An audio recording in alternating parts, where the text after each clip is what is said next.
Everyone, अगर आपके ऊपर 376 के मुकदमे दर्ज हो चुके हैं, रेप के या किसी अन्य मैटर जो कि हीनियस नेचर का मुकदमा है वो आपके ऊपर दर्ज हो चुका है और ऐसी कंडीशन में आप पार्टी से सेटलमेंट करने की कोशिश कर रहे हैं, सेटलमेंट करके जो है निपटाना चाहते हैं, तो आपको मैं बता दूं यहाँ अलर्ट होने की ज़रूरत है। क्योंकि पार्टीज एक ऐसा खेल रही हैं जिससे आपकी पूरी लाइफ नर्क हो सकती है। वो क्या है मैं डिटेल में बताऊं उससे पहले मेरी आप लोगों से रिक्वेस्ट है कि अगर आप लोग चैनल पर नए हैं या पहली बार आ रहे हैं, अभी तक आप लोगों ने इसे सब्सक्राइब नहीं किया तो प्लीज़ सब्सक्राइब करिएगा।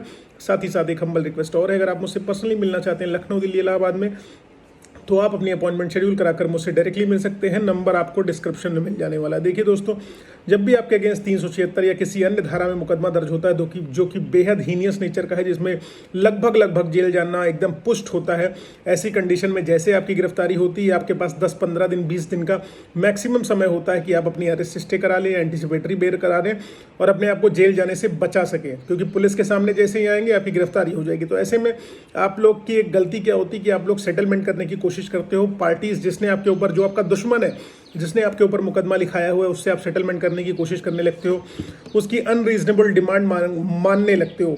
पार्टीज कहती हैं कि आप मुझे 10 लाख 15 लाख रुपए दे दो, हम सेटलमेंट कर लेंगे, हम मुकदमा वापस ले लेंगे और तुमको जेल नहीं जाना पड़ेगा, और आपको 10 से 15 दिन टरका के रखती हैं और एन मौके पर डिनाई कर देती हैं। क्योंकि एक ऐसा खेल मेरे क्लाइंट के साथ हुआ, वो 10-15 दिन पार्टीज से सेटलमेंट करते रहे और अंत में उनको पुलिस ने गिरफ्तार कर लिया और जेल चले गए। देखिए, सबसे बड़ी दिक्कत ये है कि अगर आपको पता है क्लियरली कि आपके अगेंस्ट झूठे मुकदमे हुए हैं, आप उस लोकेशन पर नहीं थे जिस लोकेशन पर घटना कारित होना बताया गया है, आपके पास उसके एविडेंसेस हैं, तो ऐसी कंडीशन में तुरंत आपको FIR क्वेशिंग में जाना चाहिए। क्योंकि 376 का मुकदमा ऐसा है कि तुरंत पुलिस गिरफ्तार कर लेगी। तो FIR क्वेशिंग में तुरंत अगर आप हाई कोर्ट मूव करते हो और हाई कोर्ट आते हो और अपने सारे ग्राउंड्स को रखते हो कि आप जिस दिन की घटना बताई गई उस दिन थे नहीं, ड्यूटी पर थे, कहीं पर थे, और इस महिला द्वारा जो भी लिखाया गया वो सब कुछ झूठा है, सारे ऑडियो वीडियो रिकॉर्डिंग एविडेंसेस अगर आपके पास अवेलेबल है, तो डेफिनेटली आप अरेस्ट सिस्टम में जाओ, FIR क्वेशिंग में जाओ, वहाँ पर आपको प्रोटेक्शन मिल जाएगी।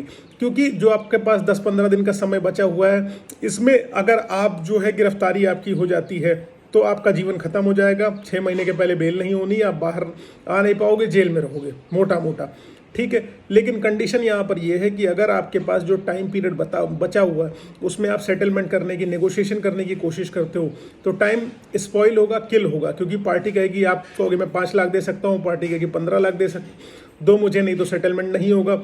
आप उसमें उसके पैर पड़ते रहोगे, गिड़गिड़ाते रहोगे, आसपास इधर उधर जाते रहोगे, लोगों से जैक लगाते रहोगे और धीरे से पार्टी पुलिस को बता देगी यहाँ पर बैठा हुआ है, सेटलमेंट करने आया हुआ है, इसको गिरफ्तार कर लो, तो आप जेल चले गए।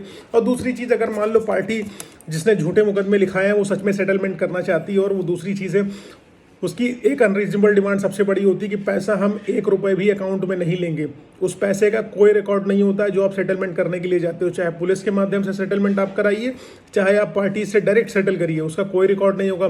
10-15 लाख रुपए जो भी देने हैं आपको नकद देने होंगे। और अब इसकी क्या प्रोबेबिलिटी है कि पार्टी जो है बदलेगी नहीं?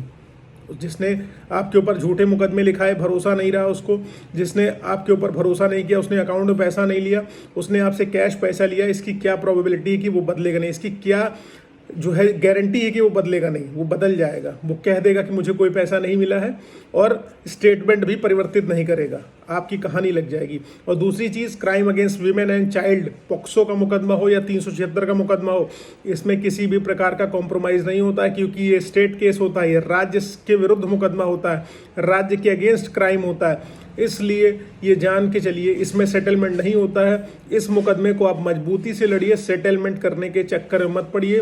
लड़की एक ही जगह अपना स्टेटमेंट बदल सकती है, अगर 164 और 161 दे चुकी है तो सिर्फ बचता है वो चीफ, और चीफ में अगर वो हॉस्टाइल होती है तभी आपका काम हो सकता है। और चीफ हॉस्टाइलिटी की बात लगभग 8-10 महीने निकल जाने के बाद आती है, क्योंकि जब तक ट्रायल नहीं स्टार्ट होगा तब तक चीज़ें कुछ होंगी नहीं। चार्जेस फ्रेम होंगे या डिस्चार्ज डालोगे, डिस्चार्ज के बाद चार्जेस फ्रेम होंगे, चार्जेस के बाद प्रोसिक्यूशन का एविडेंस आएगा, फिर उसके बाद आपका एविडेंस आएगा, उसके बाद फिर चीफ और जो है क्रॉस की स्टेजेस आती हैं, उसमें परिवर्तन हो सकता है, अदरवाइज कोई चेंजेस नहीं हो सकता। इसलिए पार्टीज के साथ नेगोशिएशन करने की बजाय मैटर कोर्ट में लड़ो। मेरा काम है आपको अवेयर करना, मैंने आपको अवेयर कर दिया है, बाकी आपकी इच्छा, आप कैसा करना चाहते हो।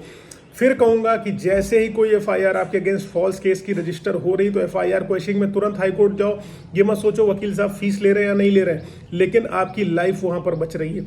और दूसरी चीज, सबसे इंपॉर्टेंट चीज ये है कि अगर आपके ऊपर अभी भी मुकदमे हुए नहीं है, एप्रीहेंशन है, क्लियर कट आपको पता चलता है कि झूठे केसेस आपके विरुद्ध रजिस्टर हो सकते हैं, तो उस कंडीशन में आप पहले से ही एप्लीकेशन चाहे एसपी साहब को, चाहे सीओ साहब को, या इन्फॉर्मेटरी पिटीशन की सबसे खास चीज है अपोजिट पार्टी को नोटिस नहीं जाएगी। अधिक जानकारी चाहिए होगी तो आप मुझसे संपर्क कर लेना।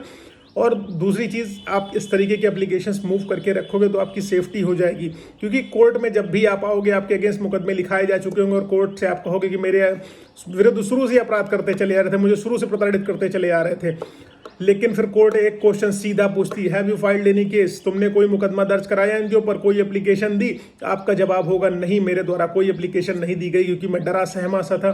कोर्ट आपकी किसी भी बात को नहीं सुनेगी, केवल आपके विरुद्ध आदेश दे देगी। इसलिए ग्राउंड्स क्रिएट करते हुए चलिए, ये ध्यान रखिएगा। अपने लिए अगर अपनी बचत, अपनी अरेस्ट आपको करानी है, सेफ्टी रखनी है, तो अपने लिए ग्राउंड्स क्रिएट करके चलिए।